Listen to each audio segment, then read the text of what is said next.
So today we're factoring special cases, and you can see here the rule for perfect square trinomial.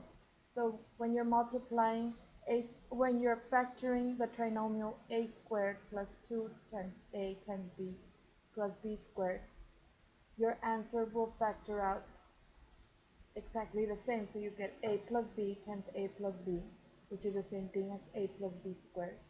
Now if you're factoring a trinomial a squared minus 2 times a times b plus b squared, you get factors of a minus b times a minus b, which is the same thing as a minus b squared. If you have to factor, for example, x squared plus 10x plus 25. The x squared, the x represents your a, represents your the 25, the square root of 25 would represent b. The square root of 25 would be 5, and that would be your b. Now you have to check if this 10x is equal to 2 times a times b. That means 2 times x times 5. Does that equal 10x? That means that this is a perfect square trinomial.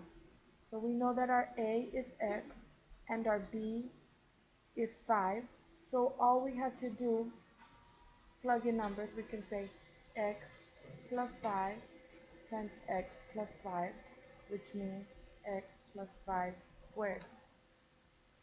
The rule for difference of two squares says that if you have a squared minus b squared, then that factors out to a minus b times a plus b. For example, if you have to factor x squared minus 81, see how x squared and 81 are both perfect squares.